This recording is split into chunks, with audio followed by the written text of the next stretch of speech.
about misinformation is deliberate. Your main intention is to harm, to defame, or to embarrass people, like perhaps putting somebody in a compromising state. For example, let's talk of perhaps the president, putting the president in a compromised state to question his identity or defame, shame them, or embarrass them. What about fake news? Fake news? Okay, actually, according to fake news is an information that is false and not the accurate information that it is. Yeah, thank you so much. You can check for that. Fake news is just false, misleading news with intentions to deceive, manipulate, or influence public opinion. Perhaps, maybe, let's take a scenario of like the political times, where one politician perhaps speak about another politician in a manner that to sway the minds of people, perhaps think negatively about the other competitor or aspirant. So, all this can be avoided when we try to verify information. All the misinformation, fake news, and sometimes also disinformation. So, to verify information, at first, when we receive information, let us not be quick to share. Let us not be quick to react to it. Let us first stop, reflect, and verify.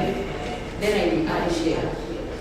So, when you stop, when you receive an information, avoid that. Take time to analyze. Keenly discern. Look around at the aspects that your eye can see in an information. Let's perhaps use this keyboard, the picture that is being portrayed. So there are some things that you can see from this picture. Let me call it today. There are certain things that you are able to see by just a glance. So do not be very quick that to perhaps share, react, or relate to information. So the second thing I'll say is let's reflect. Critically analyze the aspect of information that are visible. Like the sender, for example, come and message we receive. Look at who is sending the message. Perhaps it's somebody who is video. Because how many of us have probably received those messages that Tuma kwa email, for example? Have we seen a friend receive such messages? I have received this morning. Yeah. So in such cases, first look at the sender. Do you know the sender? Amesema Tuma kwa email, what are you sending? And then look at other visible things. Come, for example, the logo, or we can look at brand colors. Though, with the rising on the AI, a lot of things can be manipulated until it becomes real. But that is now where we bring in verification. Okay? So, at the point of verification, it is proper to put information into test. Yes, the photo is showing the logo, perhaps by a glance of the eye, you can say the logo belongs to the club. But there are other aspects of verification. Use tools like Google Search, Google Reverse, PESA Check, or Africa Check to verify. Okay? Easy vitu download Facebook. Yeah, thank you. Download. So you just upload if it's a photo we place there and then verify. So I want us to do a demonstration. With one available tool of verification. Okay? So what we do, kila mtu akona Chrome ya app. So go to Chrome.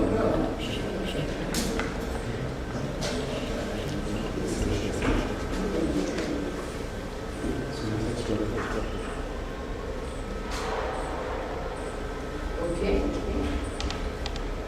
Tukiwa hapo Chrome,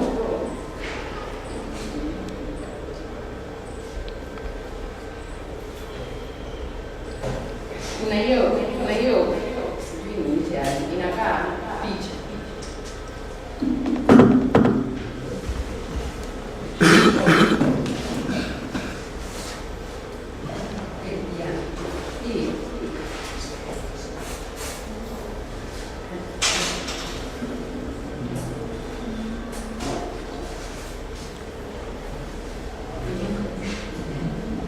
So if perhaps kuna picha ya mwingine poster or picha tu yako ya simu,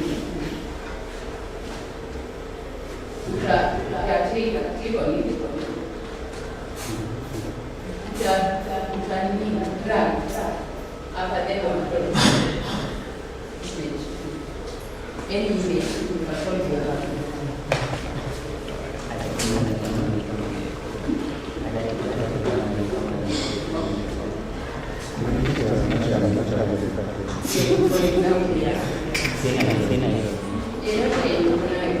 you can upload there.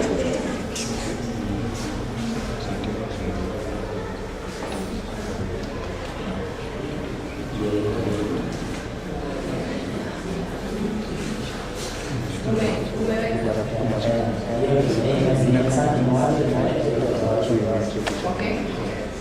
Kuna image. Hebu soma hapo. Okay.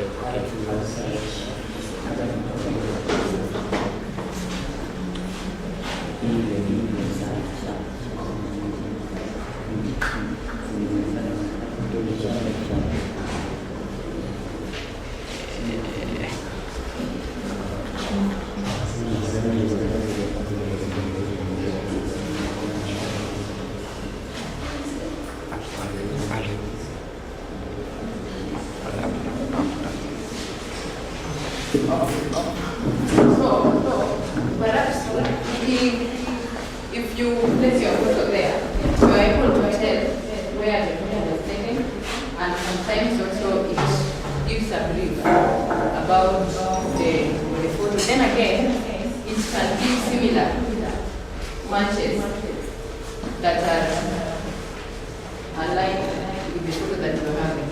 In that way, perhaps you are able to tell the origin and other aspects of that information. Right. So every time, as we have learned in the previous discussion, every time you receive an information, check the source, look at the timeline, look at the evidence. For evidence, go for things that are visible, like logos, go for matches if need be, and then verify if you know the same. Then also confirm the logo.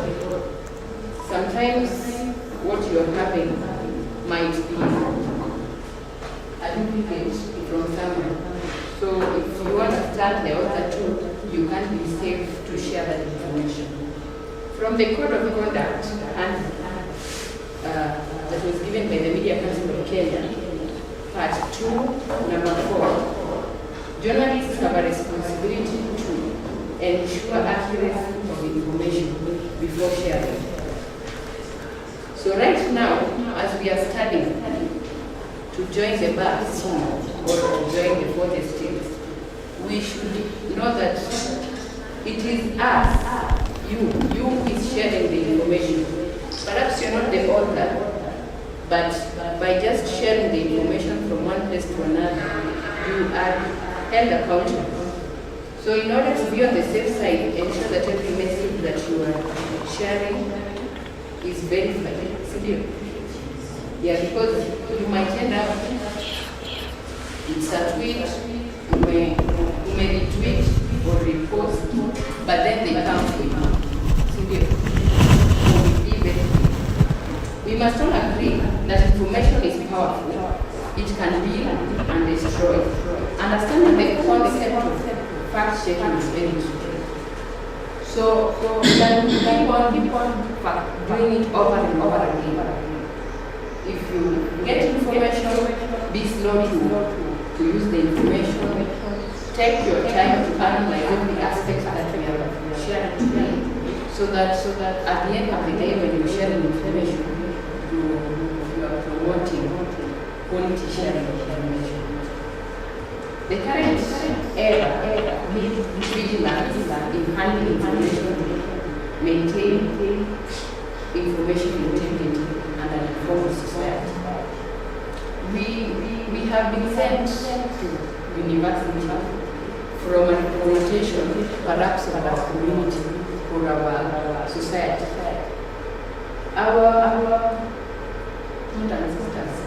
Our parents back need like they believe in us. Ukirudi nyumbani style and then they watch something or see something online, then they come to you and say, is it true? For example, I remember the child we lost the PM. My dad had to call and ask, is it true? So when we are handling information, the society is depending on us. So we must understand, call and handle information with a lot of careful. So lastly, artificial intelligence can create voices that never spoke, images that never existed, and even videos. The greatest threat to the society is not technology, it is the misuse of the truth. So that falls to us again to verify before we amplify, question before we share, and then think before we believe. Thank you so much. Unless there is anyone else.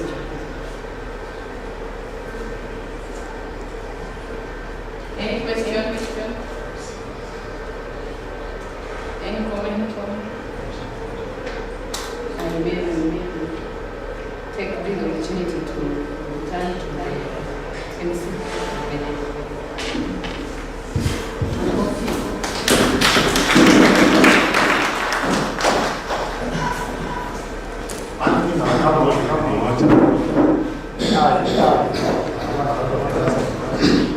Has created images that can speak. Number two. Amesema AI has created images that can speak. Animals that can talk.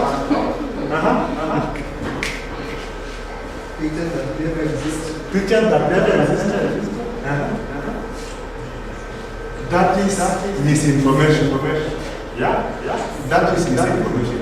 And that is the root part of false information. Yeah? So, as fact checkers club, we are here to combat misinformation and disinformation, right? You see, this is a generation of technology. That's one thing that I'm going to happen in the country. We'll be part of it. And technology is here to create and also destroy. True or false? Yes. So with this technology that we have here, it is us to decide whether it is going to be of help or of destruction. Believe you me, AI technology and this technological advancements are here to stay. So it is us to decide we have bodies that are here how to maneuver through disinformation. Of course, we have MCK, we have what do you call it? That popular, the code of conduct, right? So as fact checkers, as journalists, as people who consume information in our day-to-day life, we must know what is true and what is false. You have been taught how to verify information, right? And also, we also have an app which is artificial app. I think maybe the next presenter or the presenter that will come after this will tell us more. So to seek to break up our technology, right? To seek to break up our technology and give who is going to help us appreciate our speaker? Come on.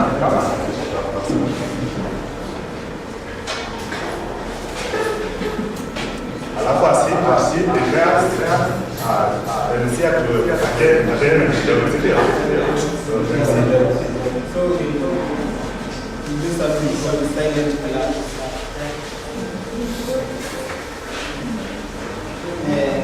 For 5 factorial, we look. Okay, let's start.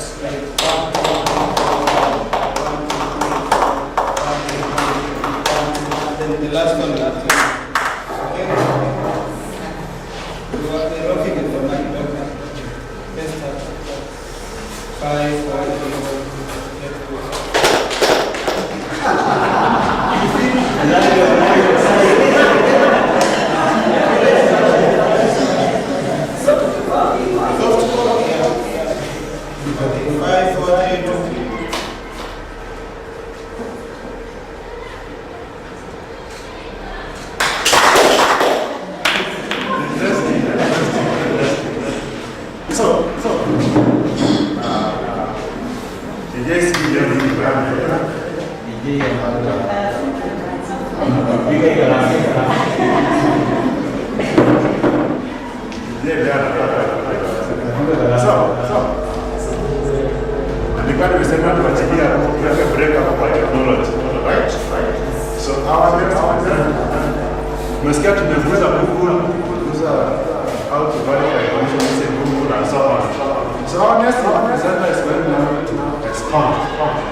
So let's welcome our second presenter. She will talk about things to do with ratings and also generally how technology and misinformation interface. So, let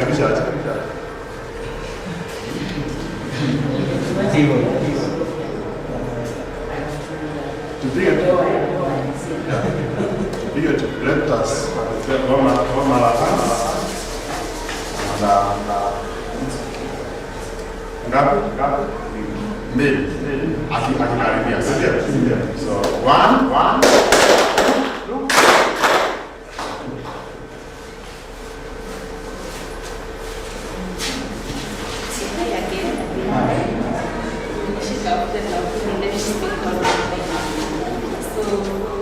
In the digital space, we have very many information and data being generated every day.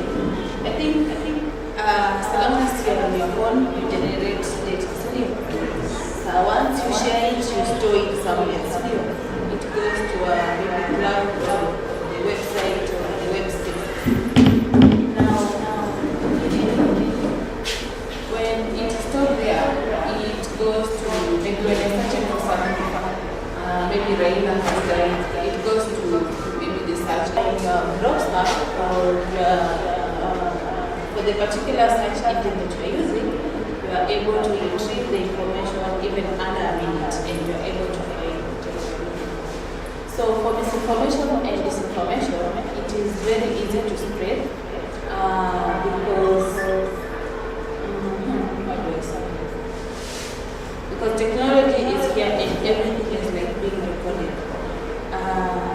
So sometimes even if it is fake news or information that is not meant to harm people, or it is harmful in whatever place that it can be available on various search engines. So for journalists like us, when you want to put out information that is going to these Google spaces or websites, online, then you have to verify the information that they are true and accurate. And I think Veronica mentioned the tools that you can use to verify. And one tool that I have used is Google Explorer, the Fact Check Explorer. I don't think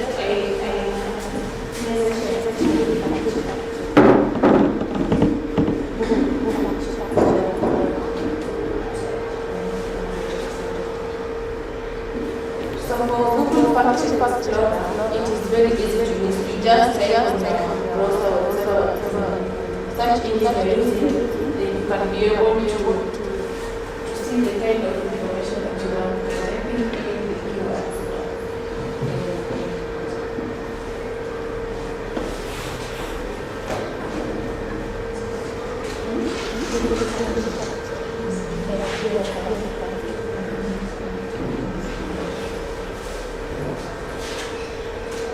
You just don't how you can use it as a tool for written content that is available.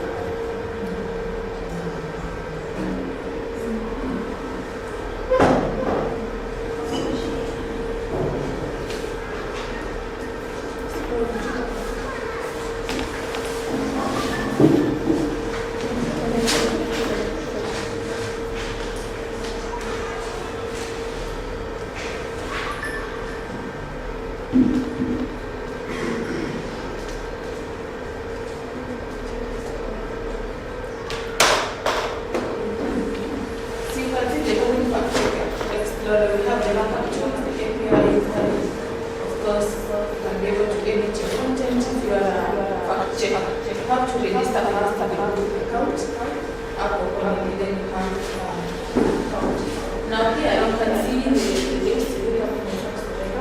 the International Criminal Court has something. So if the fact you're trying to check is false, it can indicate here. This is a markup tool. It is an example. And we have a link in it here. So when you click on that link, it takes you to a form of website or a place you can access the content. To say that for the international news, you can find their index link to the web page of CNN, and they're able to get all the news in. You can read there and prove for yourself that the fact is indeed false.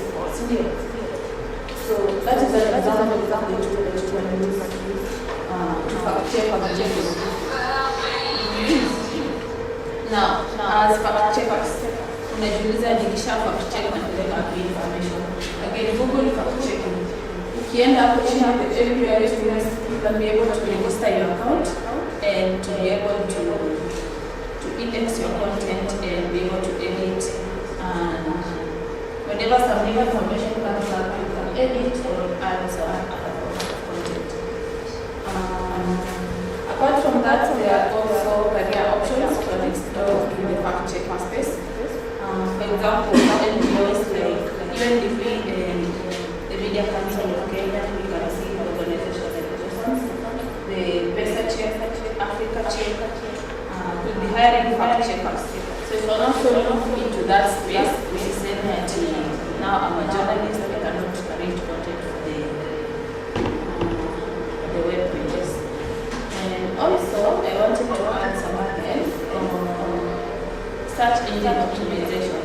You can use it as a tool to optimize content and make it available to search engines in a way that you use long tail keywords to make your accurate content searchable to people.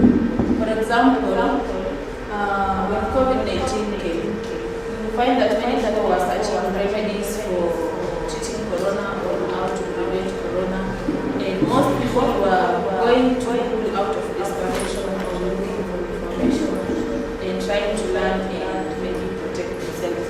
And in that case, sometimes maybe someone created content out of opinion. Yeah, mtu akasema maybe mimi tangawezi menisaidia, and they went to Facebook and maybe they posted the content there. When you go looking for remedies to COVID-19, the search engine will go to the web and they will collect that person's information and bring it to you as the first recommendation. You, without knowing, you can go and read and maybe think that it is true or verified. Now that you find it,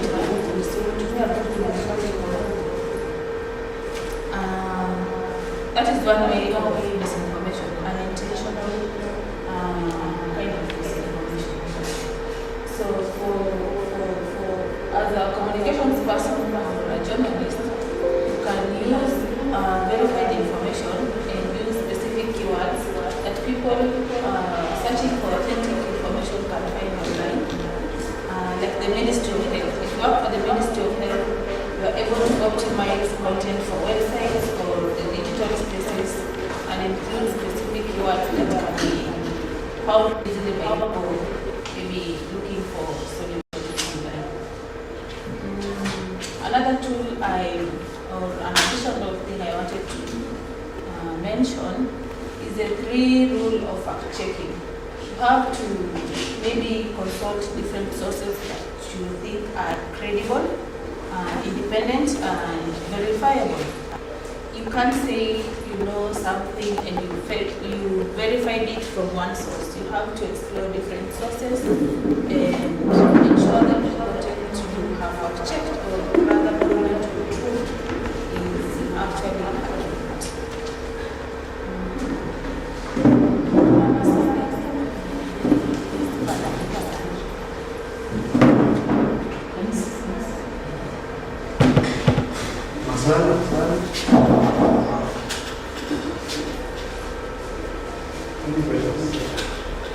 Umetoka na nini? Ili nimetoka na buku sasa. Yes. How about you? I think one thing the book that's one verifying information, like you use the keywords to search, verify information. I think one thing again I want to say is that once you search that information, it remains in the databases, saving time. So it means that if you checking something and then it's actually in the databases, that will be able to tell you this information. I think it's safe and good. I think that's what I can handle.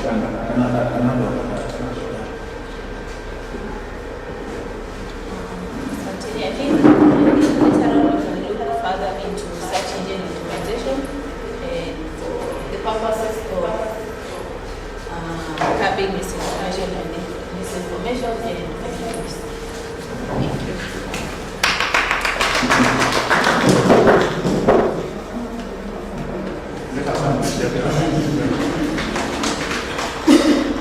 This time.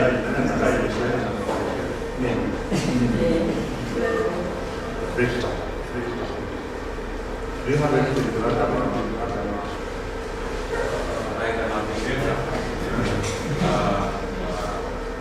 me that is usually introduce the factorial graphs, and out of the factorial graphs, there's only one factorial graph which is the 3 factorial graph. It's 3 by group, by 1, equal to 6. There is actually 6 graphs. 3 plus 2 plus 1. So we are going to do the 3 factorial graphs. Let's prepare. We count of 3, 2, 1. Let's go.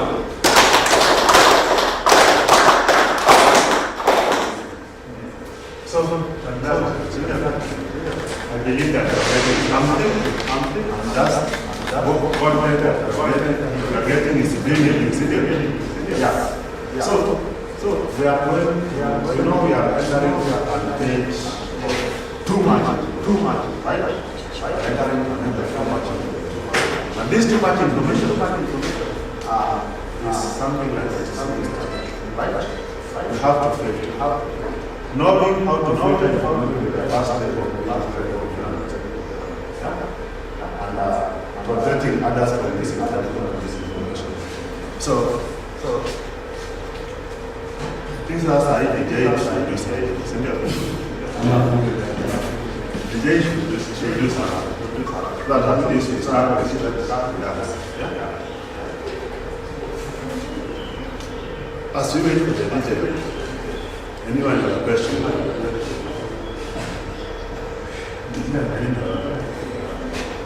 Nani ako na swali? Appoint. Where can we place propaganda? I'm trying that question for you. I'm trying that question for you because I'm open as well as you can answer the question. Where can we place that? And what is propaganda? Borrow. Where can you place it? Where can you place it? And what is propaganda? What is propaganda? What is propaganda?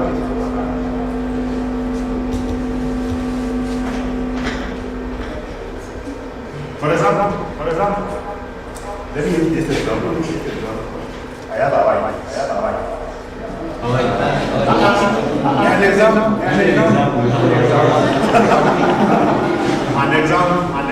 I have a wife. And I was held up in the office up to 4 p.m. Yeah? Up to 4 a.m. 4 a.m. And you drop a number I was in the office. I was on a business. I was committed business. And I have a wife. And I come back. And when I come back, of course, I'm confronted, right?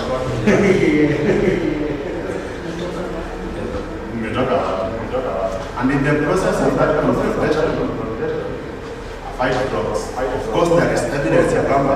Even if you visit my business operation, I work. Evidence is in Gamba. Wherever I was, evidence in Gamba. And in the process of that confrontation, we fight. Yeah? And this fight, it escalates. And if not, we are arranged. And I'm afraid I think.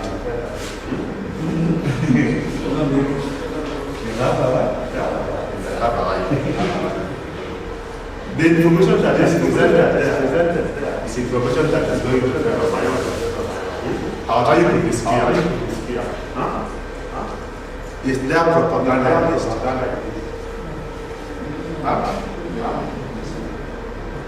I want to say this. In my definition, propaganda refers to a type of information where you don't give both sides of the story. Only the positive side is revealed while we discover the negative side or the other side of the story. For example, the government normally does what development, but the money that leaks through this development that is propaganda. Government will tell you that one will take this once. That is propaganda. So that you want to. But what happens is not right? I think I have a different information from my point of view. Let's talk about something to do with elections. And then you're told maybe Ruto and Kalonzo and Kigali are vying for the presidency. And then at some point we find it from Ruto's statements that Kigali has stepped down and Kalonzo has joined. So people will tend to believe if if these other people are quiet and not rise against it, people will believe, most of the people will believe that maybe Kalonzo have joined government and that they have stepped down, so I have a vote and I have elected us. That's how I believe. When it comes to the example that you have, that's actually trying to hide evidence. It's not propaganda. It's saying you were not in the office, your wife knows that you were not in the office, and then someone comes from somewhere and says, I'm a witness, I saw you leaving the office at 5 in the evening, and he headed to some other woman's place. That is now what I can know from myself as propaganda. Not that you wrote what and you went to a police station, but that things that illegitimately from things that are not verified. So the issue that you were in the office until that time and then you come to the house with fire, you go to police station, no one will want to look at the evidence. But when I have the evidence that Kalonzo may join government, now who you are the evidence will be because of Mwanasa. That's what I believe as propaganda. Some kind of misinformation. Or not misinformation, disinformation. So, after I feel like propaganda is somehow greater information? Information that is intended to change the minds of other people. Yes. Right. Or even to tarnish the names of other people. So it is disinformation. Yeah, it is cheating. Can I say that? Can I use that one, cheating, with intention of getting something out of it? It is not misinformation that will actually cause people to believe something which it is not true, but it was not intended.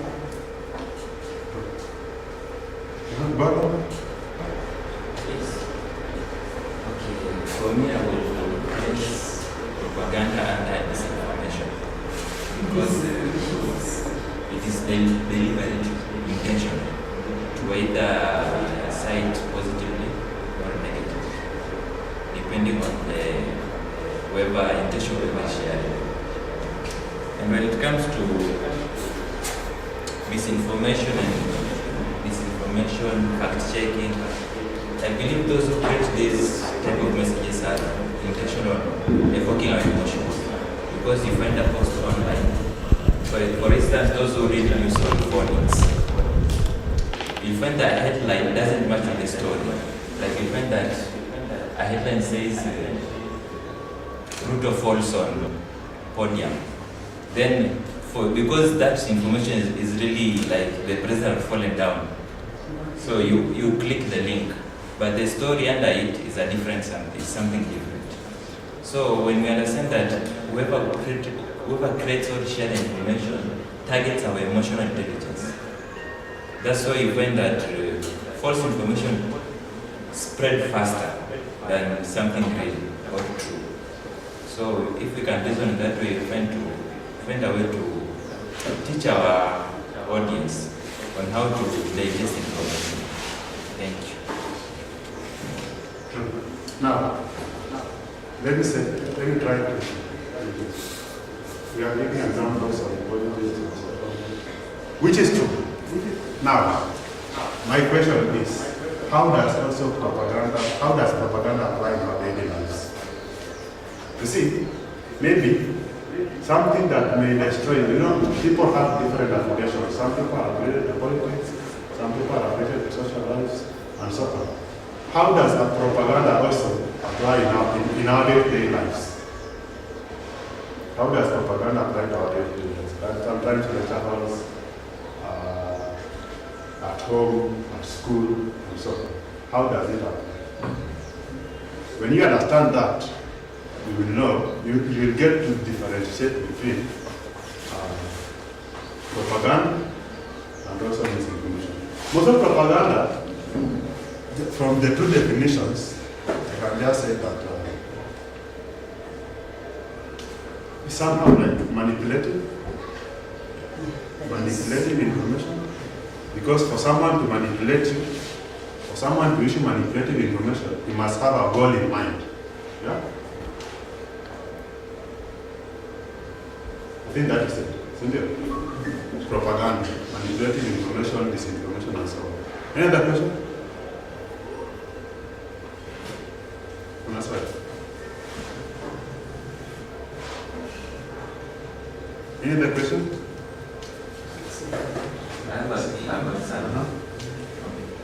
There is a point the first presenter said on something to do with education. Like, for instance, you find an image online and you take it to the fact-checking platform. And sometimes location reveals where the image is generated or is true. And I think the same thing that if you are KISS University is doing, our attendance. The attendance sheet, you can say someone can sign for you, but the link you are signing in is geolocated or georeferenced. So I think if you can find the location of a picture, and I think some platform give it, even your phone, if umepigiwa umetumwa picha, then there is hapo kwa information unaonyesha picha gani, hii picha ilipigwa wapi na saa ngapi. So location can do fact check information such as pictures and where the link is coming from. Thank you. The current something that is going viral about the Russian line. You find that we have so many of these photos in different places. Find it at OPC, at OCD, that photo that has been placed, that is placing in different countries.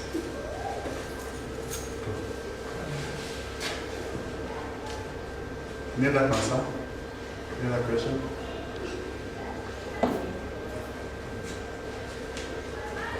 So, at this point, let us now welcome. I think DJ Gulaya. DJ ameshindwa na Yes, anaweza kutukana, amesema haya. And so, let's welcome our guest speaker of the day. Yes, our guest speaker of the day. And we will wrap up everything from misinformation to disinformation to even propaganda that has come in the line of discussion. So, let's just give 3 hearty claps as we welcome him. yeye ndio anapeleka hiyo hapo.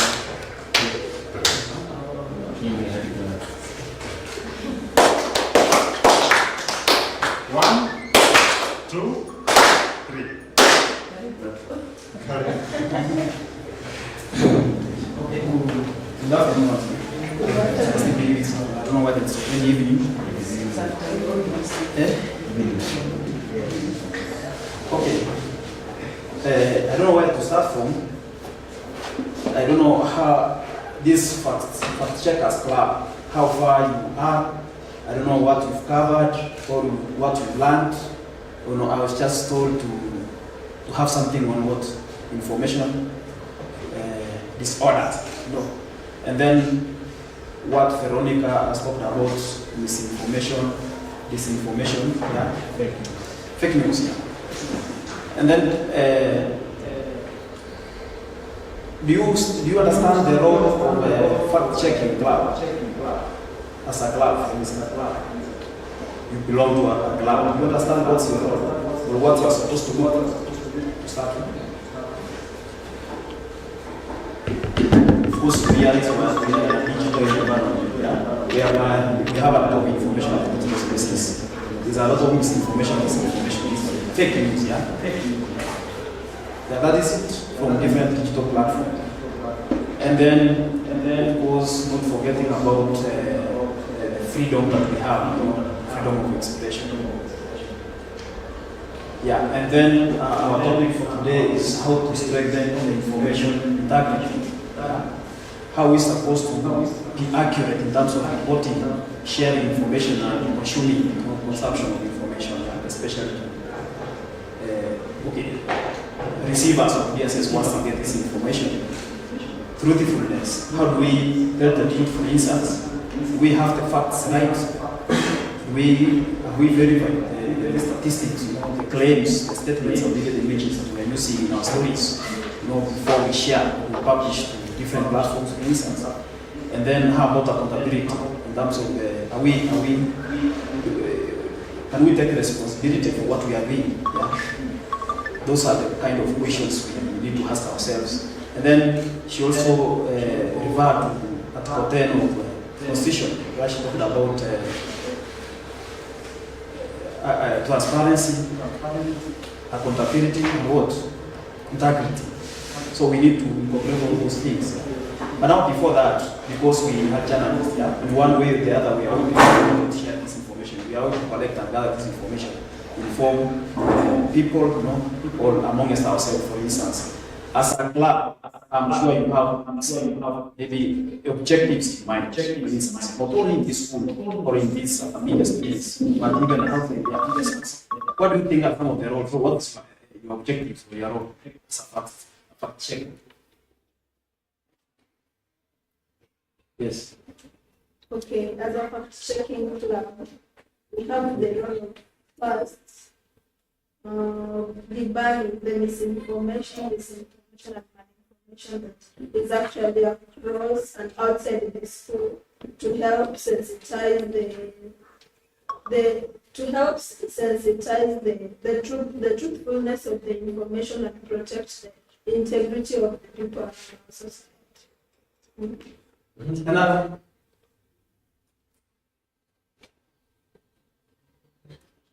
No, yes. Ensure that the information that is being spread out is real and ensure that the information spread out is true. But and how do you ensure that? Suppose now he does, publish something that is not true, for instance. How do you know that? What can you do?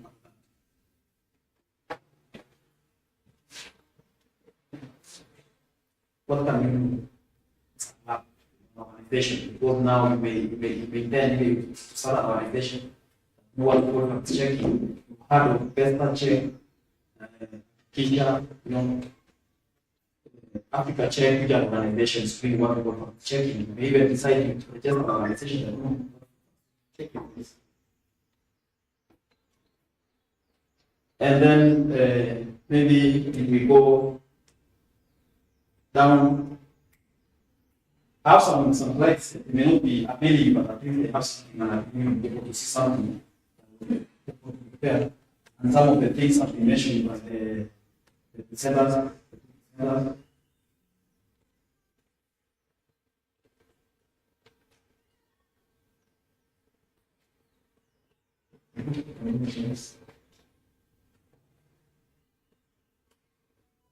Next. Just actually about a democratic society, freedom of speech, the right of debate, and then how do we disseminate accurate and positive information. I think next. Objectives of the workshop. I think now you understand what checking is zero, and it's not only important as journalism. I think you've seen this, how important it is to checking information, verify information before sharing, before publishing. Then we talked about the information disorders. Now we understand what these information disorders are and what they are. And then the process of fact checking, I think, has been mentioned, but again, and some of the fact checking tools and some of the challenges maybe for checking or checkers face while doing award verification, for instance. Next, of course, fact checking, we say, is a systematic process of verifying information, claims, and data to determine its accuracy, truthfulness, and reliability before and after publishing. Or after publishing or sharing information. I think that's what we say. Still, verify. And when we talk about verifying information, can be claims, data, or the images and the videos. Still, it's part of the information. Seeing how maybe a demonstration of some of the tools that we can use to verify information, for instance. We've seen the Google Lens and the Google images. For example, you can have an image that you have doubts, or you want to verify and confirm, for example, the image is what? Is more, for instance, it can take you or give you images that visual images that match that image, for instance, and it can even take you back when the first image was first used. Yeah. Then the next slide. What sharing involves checking facts, claims, statistics, statements, news, images, and videos, verifying information sources. Yeah. If again you say this, verify information. One to get information, you verify from the sources where it comes from. If not, to some extent, again, you find that the information is true, again, you have to check alternative sources, for example, or credible sources, for example, if they have the same information that you verify. That's why you see that you just don't rely on one source to determine or to conclude that to conclude that the information is true. We have to check different what we call credible sources, for example. But you check from other media outlets, for instance, you can check from the government, what government official reports or statements or research that's done to get the exact voice. Yeah? And then confirming the authenticity of the images and videos and identifying this information. Usually you say that as a club or as an organization, my role is to identify this information and disinformation. And once you identify this, what's the way forward? The way forward is now, for example, like what I read or what from the organizations. We have the fact-checking organization, for example. Their work is, we can contact you as an individual, as an organization, to do what? To quickly change the claims or the false information, or they can do what we call corrections. To avoid spread of this misinformation. But again, having in mind the digital spaces, again, you will find that this information spreads fast. Maybe 1 million people will have access this information, but still you can't just assume that the information is out there. You need to do what to combat this information, find that information, maybe verify or have the exact statistics. And then next slide.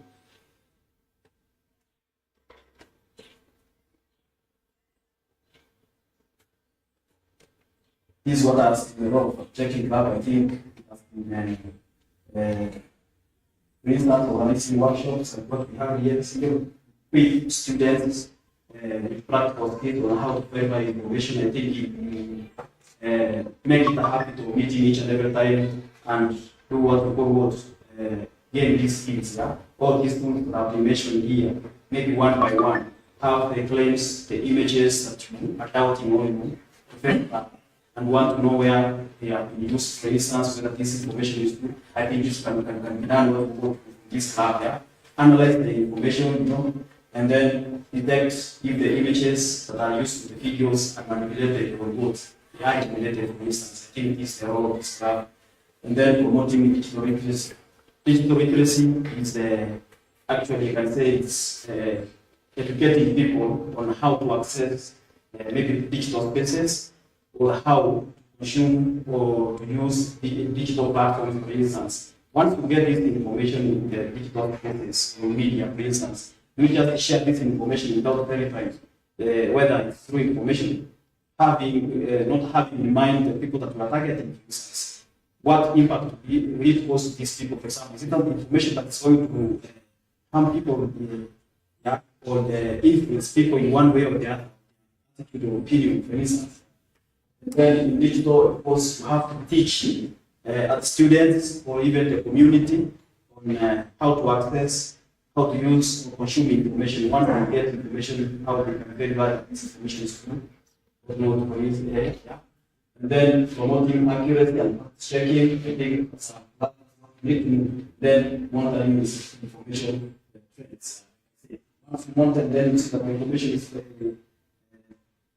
viral, then as a club, for instance, in this you have maybe platforms where you counter that information that is for instance, you have a forum, for instance. Maybe you can correct and give the exact information in the world, right information that is how is it, because in many subjects, community, you can find this false information, misleading information that's going through. And you may find students access this information without even verifying whether it's true or then they believe that it's true. For instance, a memo comes in, mnaambiwa exams have been postponed, for instance. One or two people access this information, they don't verify and then they believe it's true.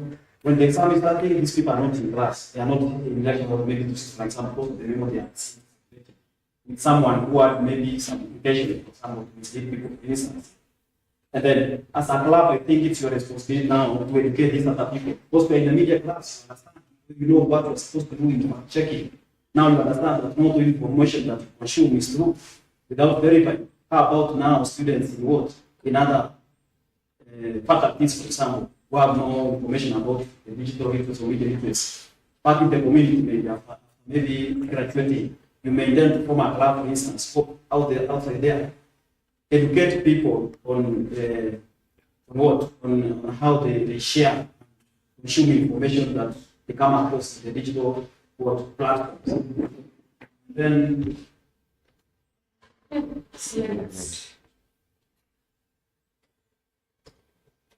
already wamechoka.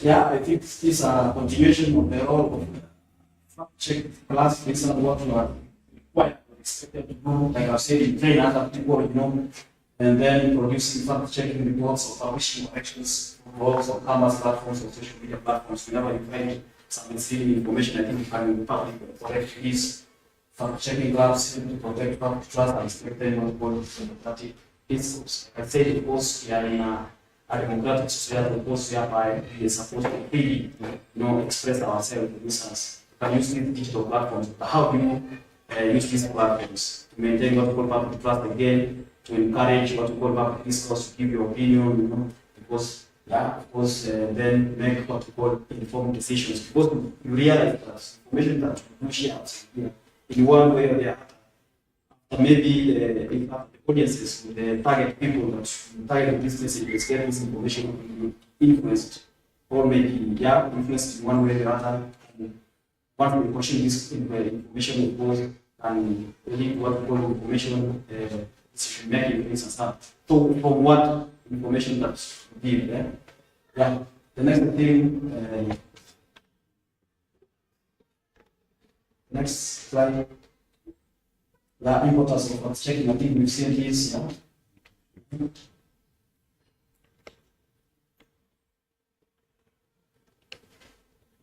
Maintaining media credibility and trust. So I said, maintaining credibility of the media. We've seen this like when we are strengthening our information integrity. Credibility is key and public trust. Once people get information from source, what comes into their mind, because like you said, they are associated that once you get information without CEO, and we have credible people. Once you get information on some maybe media outlets that get the information, and then when verifying, you can say that this information is true. Protecting public from misinformation. Like we say, once you get that information spreading amongst our platforms, it's misleading information outside there. As a club or a fact checkers, what do you do so that you can prevent information from not circulating in digital platforms? People access, more people can get access. Promoting informed decision making, supporting democracy, or what contributes to selection.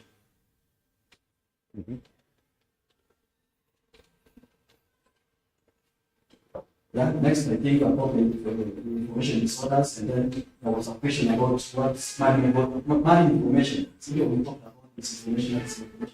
How about malinformation? What's malinformation? Is it pronounced that way? Malinformation? Yes, what is it?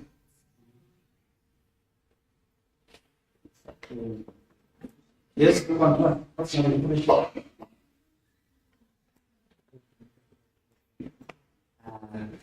Malinformation, it is a true information, but then it causes harm to the others. like we have the three communication disorders, which misinformation, disinformation, and malinformation. So misinformation and disinformation, they are both somehow false. But when it comes to malinformation, it is true, but it harms. For example, let me say if I have a photo of maybe someone's private life, have a photo, maybe his private life, then when I share this photo, it can hit person. So that act of sharing the real information, but it hinders the reputation of someone, then I think it can come to more information. So you see that information disorder, you're saying about true information, but the intention is to harm someone. It's as having some photos private, someone naked, for instance. Through it's you, for instance, but I've shared, that's not false information, those are true images, for instance. But what's the relation of sharing these photos, for instance? But it's really very far opposed to the fact that it's true information. Yeah. And then the question is, where can we place the memes again? Memes, is it memes or humor? Nice memes now and spread online.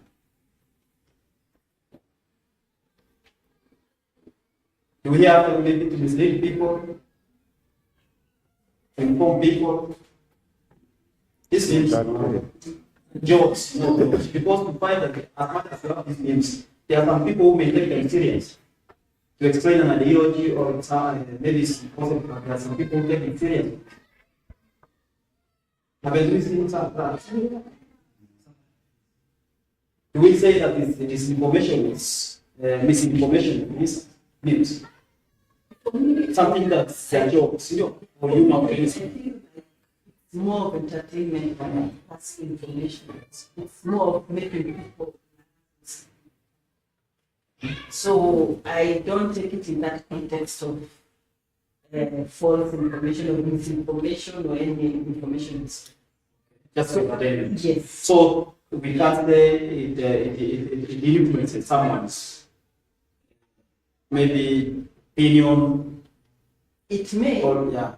but the person sharing it will not have an intention of misinforming people or disinforming. The person sharing had the intention of